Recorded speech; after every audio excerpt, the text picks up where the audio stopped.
Hello, I'm Moni Vargas, the Creative and Program Director at Breakthrough, a nonprofit culture change organization that uses media, arts, and tech to promote human rights.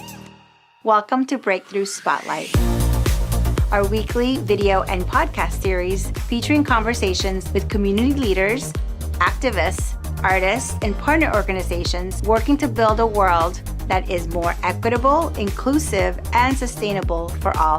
Thanks for joining us. Welcome to Breakthrough Spotlight. We're happy you could join us, all of you. My name is Hari Ziad, and I'm the content strategist at Breakthrough, a nonprofit organization that uses arts, media, and tech for culture change. And today I'm joined by Alexander Hardy, mental health advocate, dancer, educator, lupus survivor, writer, wellness warrior. I love that. And co-founder of GetSomeJoy. And I'm so excited to talk with Alex about finding healing as a queer person through the arts, especially in this moment when there's so much going on. And we'll get into the particulars of this moment too, as Black queer people. We want you all, though, to be a part of the conversation. Please chime in on social media using the hashtag Breakthrough Spotlight and drop whatever questions you might have in the comments of this broadcast. We'll do our best to answer everything at the end of the dialogue. So, Alex, I wanted to just start off with you talking about your initiatives. Get Some Joy. You have some other things that you've worked on as well. Extraordinary Negroes. You're blogging as Colored Boy. So just tell us about the inspiration for those and how they all tie together. First off, thanks for having me. Thanks for creating this space to have these conversations in this time. Folks are going through it, and so it's important that we create spaces for us to build community and lean into one another. So I'm really excited about having this conversation with you. But under everything I do is just to be as Black as possible, and just talk to Black people as directly and as authentically as possible. So I guess most recently with Get Some Joy, that is my creative wellness agency that I run with Mario Starkton and Nisha Stringer. And we promote mental and emotional wellness to Black and brown folks or underserved, marginalized communities through dynamic storytelling, interactive live events, wellness programming. It's important for us to connect people to resources, so we share lots and lots of resources, and also just connecting with people where they are. Making sure that what we're doing is not clinical, and we're meeting folks where they are, and connecting with people in as authentic and as Black of a way as possible. With my writing right now, most of my writing is centering around food, and so that's kind of been under the Alex Guide to Eat umbrella. And, writing through, of course, my captions, but exploring the baking and the cooking and tapping into that side of things as another form of creativity. That's been one thing that has been keeping me sane in this moment. And just engaging with people around food, I think is something that we can all relate on. Everyone has to eat. And so kind of writing and learning my family story as I become more confident in my baking and my cooking. And as far as the next project I'm working on, turning my Mental Health Monday broadcast into a series. So this month I will be transitioning from the occasional Facebook Live broadcast to a more structured weekly series on Monday nights at 9 p.m. Eastern, talking about all things mental health on Monday nights, the things that people would need to kind of get going in their week. So that's kind of the things that I am getting into at the moment. So obviously this is all super needed, particularly right now, and especially as you're focused so specifically on Black folks and since the murder of George Floyd, but something that's obviously been going on for hundreds and hundreds of years. We're seeing this build up and release of frustration. And this will be a through line throughout the conversation, but I wanted to start with, since you're juggling so many hats right now, how are you doing that and staying on top of your own mental health with all that's going on? It's funny you mentioned that. I think I'm actually struggling at it. It's just important for me to just be real about where we are and just acknowledge that it's okay to not be okay. And so I tell people that all the time in my writing, and whatever it is that you're doing right now, it's okay as far as what you need to get through in the moment. Yeah, I've been struggling with it. I've been struggling. Using my creativity as an outlet in this time has been one thing that's been helping me get through. You Hmm. know, I have been trying to get some things going, to get some joy, and leaning more into my writing. But cooking actually has been the thing most of all that has been getting me through this time. I'm trying to learn my mother's and my grandmother's empanadas and kind of perfect those. So getting into the baking and learning how to get my dough together, and how to, you know, try to get closer and closer just to the way that hers taste inside, and the way they look and their presentation. And so like that has been a meditative moment for me to be able to, you know, focus in the kitchen and not worry about all the other stresses of the world. When I'm in there chopping those onions and sauteing those peppers, like that's when I am in my happy place. And so when I'm assembling whoopie pies and when I'm piping frosting, you know, onto desserts, and when I'm like rolling up cinnamon rolls, like that is what is helping me get through right now. Shit is fucking terrible out in the outside world, but like in that moment, all I'm worried about is how pretty my empanadas look, you know, and how close to my grandmother's they look. And so like it doesn't remove everything from happening. It allows me to just like, I don't know, to be happy at least and find a little bit of joy at least in that moment. And at the same time connect with my family. So cooking has been the thing more than anything that has been helping me right now. I love how you talk about food as like an ancestral practice, especially as someone who's been um, doing more. I've been like exploring my spirituality a lot recently, and I think a lot of Black folks we end up trying to connect with our ancestors, and there are a lot of reasons for that. I think it makes Yes, sense. yes. There's so many answers in our ancestors, um, but one of the ways that you do this is through food, which I find just really fascinating, and we'll get more into that a little bit later.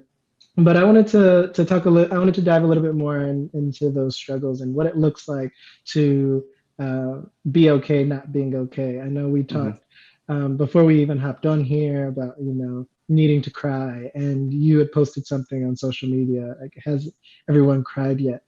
So what was that an important question for you to ask, and what did you discover about your own need to cry? And how do people get to that place where they let themselves do that?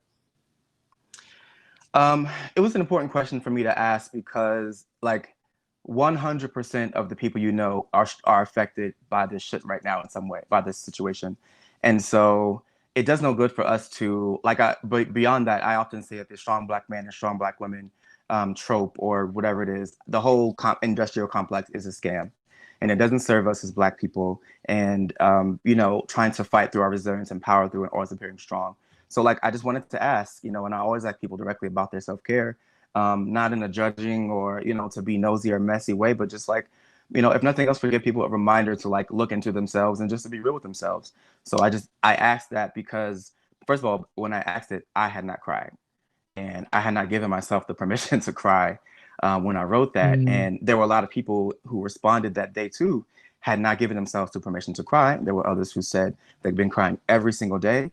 There have been others, you know, who said they can't stop crying. It's just important to like be real about it. And I think just vulnerability in general is a strength, and it's actually a superpower, because when you open yourself up to vulnerability and to um, that level of introspection and honesty, you open yourself up to support, you know, strengthening your support system, hmm. to finding community and people you wouldn't have. There were all kind of people responding under that who don't know each other, talking about how they crying like hell, you know, and just to show that like we're all in this together. And I hate when people say that, but we literally are all in this together, and like be real about what we're going through. And you know, then people will then lead to conversations about like, you know, what are you doing to get some joy, or you know, asking people directly like what they need. So it's just an I don't want to say an equalizer, but it's just important to meet people where they are, and we are all in the struggle in some way. And so I think that giving yourself permission to cry, to be vulnerable, to, you know, to release whatever emotions it is that you're carrying around, you know, in your jaws, in your neck, in your shoulders, wherever you carry your stress, like you got to let that shit go. And so I cried today Mm, before we got on here, and I feel lighter. And so I wanted to say it for everyone else, not necessarily to cry, but like you got those emotions have to go somewhere. If you're not letting them out, they have to go somewhere. Yeah, So and I love go that forth and cry, you y'all. I love that you're also, you frame it as like vulnerability and emotions in general. Because for me, what I was what I found myself holding in more was my anger, at least in some specific situations. So it's not always the crying, it's not always the sadness, and sometimes it's even the joy. Like we don't give ourselves permission to Yeah. laugh, to be happy, and like we there's this one way of existing, and if there's anything outside of it, it's like a struggle sometimes to get there. But what I'm hearing from you is that like we have to be give ourselves more room to just be full people, Hmm. Hmm. and I love that. You posted about that So yesterday about about like making space for joy in your life, and like it's and a lot of people have been echoing that, like guilt attached to feeling joyful right now, and like mm, guilt around sharing good news, or like guilt that, not wanting to share that you got a promotion, or not wanting to share that, this great thing happened to you in the midst of all this tragedy. But like that joy is how we're going to get through it. So like you have to laugh, you got to, watch that mindless show, celebrate that raise, like, celebrate your new apartment, like whatever it is that is getting you through right now. None of us know what the hell we're doing right now. So I just think whatever piece of joy you can hold on to, like you have to have that. So yeah, shout out to and it gives everybody you who's so getting much joy right now. more energy to deal with the other stuff. Like when you were able to be fully happy, we can reach deeper depths of our sadness. When we're able to be fully sad, I think also we can reach a um, deeper sense of joy and fulfillment, Absolutely. because Absolutely. they're not binary emotions. But it's also June, and so that means it's Pride Month. And um, I wanted to talk a little bit about that in this moment. Mm. Stephen Thrasher, who I think you know is also a journalist, posted something really interesting that I'm paraphrasing. Like all of the organized, like corporate sponsored Pride events have been canceled, but there's demonstrations and the unrest that is at the root of um, Pride with Stonewall was started with the same energy. It's still going on, and it's so black. And so that connection between like what's happening that was started because we're talking about black people, but Hmm. there's a clear connection to our history as queer people. Just really, to me, illuminated how those things are not separate. But I wanted to talk to you about like as a queer person right now, in this moment, have you uh, what are your thoughts on the struggle between uh, against the state as a black person and as a queer person, which obviously we've never experienced differently? But are you seeing new? Are you coming to any new realizations about your identity? Um, well, one that I've seen some organizations saying like, well, we can't be out in the streets, so like Pride is canceled. And if you need that to be proud or to like celebrate yourself, then you're doing this whole thing wrong. Right. And like it reminded me that like, hey, just like with Black History Month, be proud 365 days a year. And But like for me, the sissies have been getting me through this time.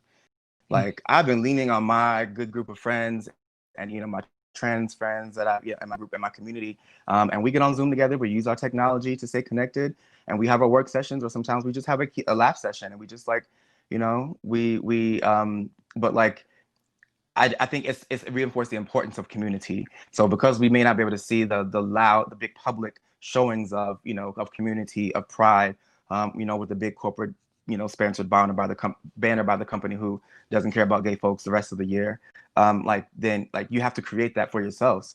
And so like whether that's a writing group with your friends on Zoom, or a text group that gets you through the day and provides joy, it's just reinforced the need to like create that for myself. Mhm. This whole time in general has just shown me the need to like create those spaces for and lean into that within and for myself. And just celebrating the beauty of the blackness just in all of this. Like, I never, the big pride parade and the big, white gay corporate sponsored events and the Fire Island thing. Like none of that ever spoke to me, just because like that is not who I am. That's not where the people I am into. And that doesn't, if you go, that's your business.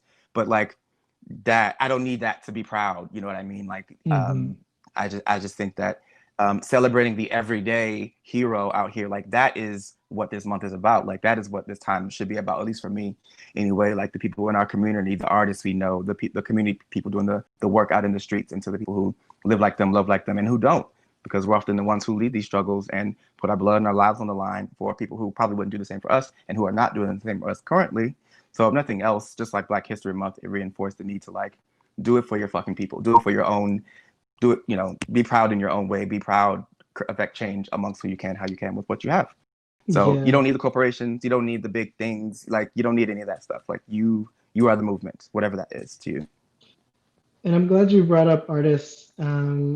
Obviously, we that was one of the things we started with, and I wanted to come back to that anyway.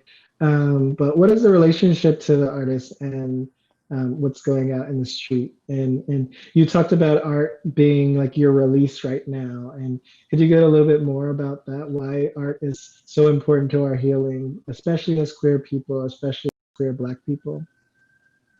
Mm-hmm. Yes, definitely. Art. I mean, for many people, like art is the only voice that some people have. If they don't have a platform, they don't have a huge, dollars and money and resources to make things happen. They have the ability to document their lives, document the lives of and the histories of what's happening around them through their art. So that could be writing, that could be, making clothing, that could be painting, whatever your performance art, music. Like people have historically used art. Sirens. People have historically used art to get through and to just show what's happening right now. And I think we need a release. Like, I feel like a lot of us feel bottled up right now. And so like for many of us, art is the only way to uncork all that rage that you have, or that frustration, that powerlessness. So I can do a whole bunch of other things out in the street and change white people's minds and make white terribleness less terrible and white or whatever.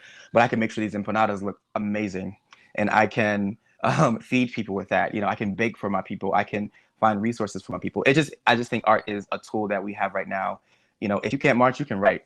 If you can't march, or if you're not out here in the streets, you can use your blog, you can use your podcast, you can use your web series or your web platform to tell the stories of the people who are out there, or to, use your blog or, whatever platform or tool you have to get resources, to get money, to connect to the bail funds.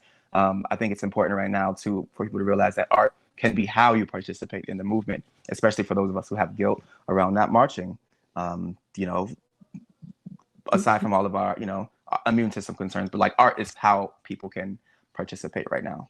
And so for me, it helps me feel calm when I can't do anything else.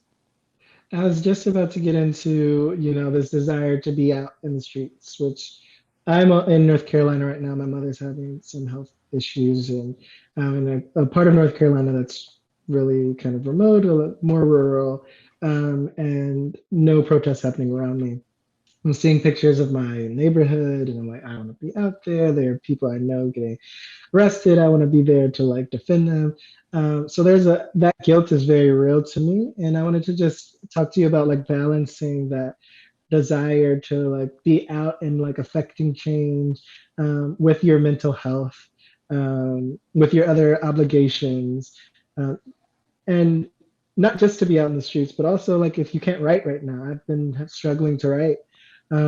How do you find that balance? Because that desire comes from a really real place that I think is important, and like I don't criticize myself from that. But what do I do with it? I would say that your job right now is to survive.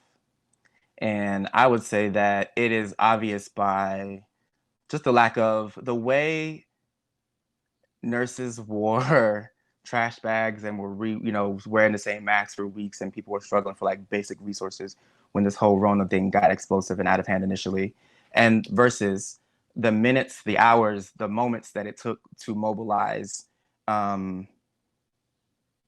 tanks, militias, like all of the resources rain from the sky. It just proved to me like the value of like, I got to protect my life. You got to protect your life. Everybody watching, everybody involved, like needs to protect your own life first and foremost.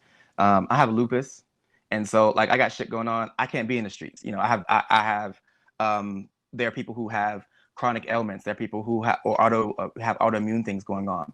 There are people who are just struggling to live. I mean, so if going out into the streets will exacerbate your anxiety, will lead to, panic attack, will, cause your mental situation to deteriorate, or to put you in physical distress. If you have COPD, like, don't go out in the street if your lungs are affected right now. I mean, you Especially have when to they're prioritize shooting yourself above tear all. So gas. once you know that you need to protect yourself above everything right now, yeah, you have to live. You have to live. But above that, like, I would say, like, you're a writer. We're creative people. We know people. I would just say, like, it's important to know that you have to help right now how you can. Having these conversations and giving people space and giving people tools and just like reminders to pour into themselves, to heal, to choose joy, like, that is helping. Sharing work on your blog, sharing work on Breakthrough, even hosting this conversation, that is helping, because, like, it is giving other people more tools to keep going. And so even if you can't be out there marching and banging through windows and doing whatever people are doing outside, surviving is helping. Surviving is a contribution. But, like, I would just say to you, like, just help who you can. Checking on your people around them to make to see if they're okay. Once you make checking on yourself, help who you can, whether that's a call with someone. If you know someone who's out there protesting, see what they need. Do they need resources? Do they need cafe to get home? Do they need money to eat? You can support the people who are there. Do they need access to water? Whatever it is. So, if you have a podcast, use that to talk about what's happening. Mm-hmm. If you're white and you're watching, talk to your white folks, talk to those people. Like, I just think use whatever you have, use your tools to help. And even if I think for some of us, we need to decenter ourselves in the how can I help conversation, and just, you can help the people who are there doing the work already. You can Yeah. spare yourself, whatever physical harm you may put yourself in line of, and, like, help the folks who are on the front lines with what you have. Empower those who are already doing the work. And that too is helping. And so we shouldn't feel bad. Also, if you just need to rest and not see people getting killed on your timeline every day, that's okay too. So I would just say all of those things. Help how you can and prioritize your own healing. That's so important, and I'm so glad you said that. And I want to talk a little bit about the action, what those resources are, and like how, like, concrete steps that people can take. Some of the resources are things you're working on. But before that, I wanted to go back to your conversation about food, because, like I said, I'm really fascinated about how you use food in your work and how it's like an ancestral practice to you. Um, Mm-hmm.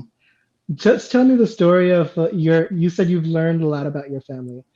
Tell me about your family, how they use food, and how you came to use food in this way, and what you've learned from it. Mm-hmm. Sure. Yeah, cooking is like my family's love language. My mother's family's from Panama. And so my grandmother, Miss Ruby, when she came to America, she really became known for, when she brought her families here in the 70s, cooking for, weddings, funerals, gold tooth reveal, finger wave fiestas, like all types of celebrations in the Hampton Roads area of Virginia for Black Panamanians and all of the Caribbean folk. And so her empanadas, her fried rice, her all of these things were always just like staples of the community. A thing where, and also like a hot pepper sauce that she makes and sells.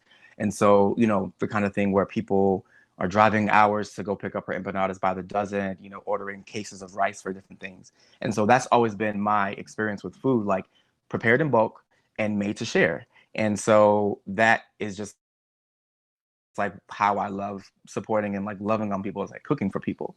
And so this time has been about overcoming my fear of dough and like baking and like working with yeast and like rolling out, like that's terrifying, but I'm learning about myself in that. And so my grandmother's dealing with dementia right now. And so like part of my responsibility that I feel is to like absorb as much of that as I can. It would be a tragedy if she left without like more generations in the world like getting those recipes. So I'm just trying to master or get as close to I can, and put my own spin on her empanadas. Her fried rice is the next one. My uncle's gonna learn her hot pepper sauce, because I'm not a hot sauce girl, but he is. He's into hot sauce like in a way that I'm not. So he could like, it's like people call me and ask me about hot sauce before they ask how I'm doing. Like, it's that kind of thing. So like, so I'm just like learning, and with each, she let me watch her one time, You know, she doesn't let people in her kitchen. So like for me to be able to watch her make an empanada and like the steps she goes through, preparing the meat, getting the dough, rolling it out, getting it the right color, getting the right shape, closing the edges, like it's so much work, but it's love in every step. And so for me, it's been meditative. And that making whoopie pies, like baking, I just feel like I'm getting closer to my family with each empanada. And like being able to pass it on to my nieces, and just do things with it that maybe she couldn't, like resource wise, in terms of sharing it to the broader community beyond, the 757, in Virginia. So I feel like I'm healing myself, but also like channeling her and all of her history and all of her everything into it, and also trying to get reparations because we've told her for years that she undercharged on her empanadas. So that is over. Now I'm so hungry. And my mouth is watering. You'll have to cook some for me. I'm vegetarian, so Absolutely. I don't know if that'll work, I got but you. Black beans and cheese and all the other things. You can put anything in an empanada. um, so yeah, that's I just love how you write about food. So and I'm excited Thank to you. see what you're doing with these new projects. You talked about, or you talked with me at least, and now I hope you'll share with our viewers.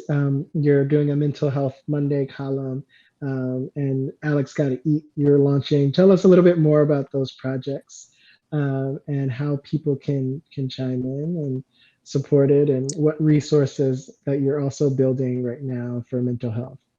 Converting my Mental Health Monday series that I did on extraordinarynegroes.com and elsewhere into an occasional, Facebook Live broadcast into a regular series on Facebook. Well, that'll be launching on multiple platforms. But I just wanted to create a space to talk about mental health every single week and give people tools to be better during the week. And so it will have self-care check-ins. I'll have guests each week, and I'll be collaborating with different organizations and groups and people who are doing the work.